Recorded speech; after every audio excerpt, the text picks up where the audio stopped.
Hi, I'm Jan Cooperthwaite with Project Gowan Pamphlet.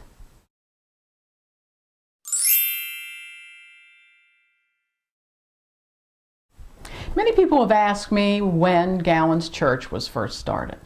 Well, there are no definite answers, especially since the original church book can't be located. Today, the historic First Baptist Church of Williamsburg claims their church was organized in 1776. John Asplund of Baptist Register fame says it was 1781. And Robert Semple, who wrote the Baptist history, said it was 1791. So, who's right? Well, there are no living eyewitnesses, of course, nor written eyewitness accounts. Still, I'm convinced it's possible to determine a date by using crime scene techniques, such as establishing baseline criteria, comparing and contrasting testimony, and by looking below the surface for elements of truth. First, let's look at the existing documents. John Asplund's Universal Register of the Baptist Denomination in North America, which we'll call Asplund's Baptist Register, and Robert Semple's History of the Rise and Progress of the Baptists in Virginia, which we'll also call Semple's Baptist History. Normally, documents created closer to an event are given more credence. However, we're going to look at Semple's book first. It was published in 1810. According to his report, Gowan's church was located in Williamsburg, was constituted in 1791, and planted by Gowan Pamphlet. How did Reverend Semple obtain this information? Was he an eyewitness to the actual event? Well, that's possible, but not likely, because in 1791, Robert Semple was busy starting his own church 50 miles from Williamsburg. Could he have gotten the date from the church? Yes. Semple admitted to compiling his history from notes given to him by various churches. However, if he had notes provided by the Williamsburg church, why did he fail to recognize that Israel Kemp was the church's current pastor? It is for this reason that I believe Robert Semple used various sources to write the Williamsburg church history. I think he took the data from the 1791 and 1793 Dover Association minutes and combined them with what he personally knew and remembered about the church. Perhaps he had had a conversation with Gowan Pamphlet.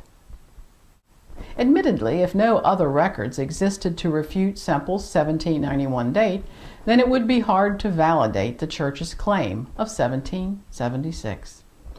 However, John Asplund's 1794 Baptist Register goes a long way toward doing just that. Now let's take a look at Asplund's published entry.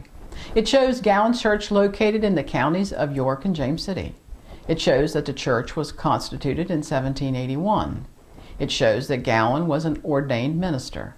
And it shows that he was assisted by Joseph Meade. Why would John Asplund's information differ so greatly from what Robert Semple wrote? Well, I think it's because he was personally acquainted with Gowan Pamphlet and his congregation. He had more inside details because he actually visited the church while collecting data for his Baptist Register. John Asplund admitted in his preface that he had traveled over 10,000 miles, attended 550 churches, and met over 700 ministers.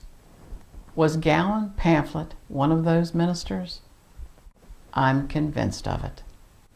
John Asplund knew more about Gowan's congregation than anybody.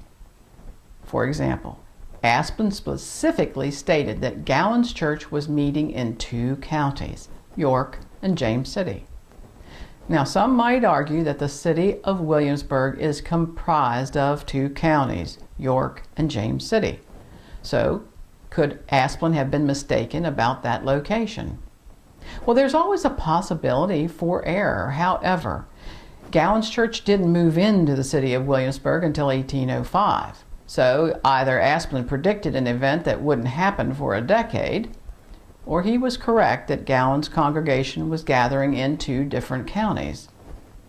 And this is highly believable. Tradition has it that Gowan held regular services on plantations in the surrounding area. John Asplund noted that Gowan was an ordained minister. Now you may wonder how this is ascertained from the printed information. Well, it comes from Asplund's explanatory notes at the beginning of the Baptist Register. He specifically stated that names appearing in small Roman letters represented ministers who were ordained. As you can see, Gowan's name is spelled with small Roman letters. Is this significant? You bet. Gowan's ordained status is only mentioned in one known document, Asplund's 1794 Register. The body of evidence continues to build for Asplund with his reference to Joseph Meade. As you can see, Meade's name is printed in small Roman letters and is followed by an asterisk. Again, the explanatory notes specify that the asterisk signified a congregational help or itinerant minister. Could Asplund have been confused about Joseph Meade or perhaps attributed him to the wrong congregation?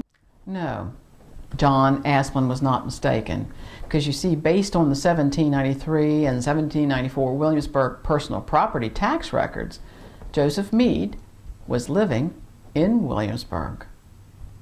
So based on this body of evidence, I'm convinced John Asplund interviewed Gowan Pamphlet and collected data about the church from him. And I'm also further convinced that John Asplund's 1781 Constitution date came directly from an eyewitness to the actual event, Gowan Pamphlet. Now you can see why I'm convinced Gowan's church was formally constituted in 1781. Yet how does this either help or hinder the church's claim for a 1776 organization date? Well, you'll need to check back for the next episode. That's where I'll explain why I think the church is both right and wrong about that date. Because you see, I think the congregation is older than that. Well, that's it for this edition of Project Gowan Pamphlet. I'm Jan Cooperthwaite. Thanks for watching.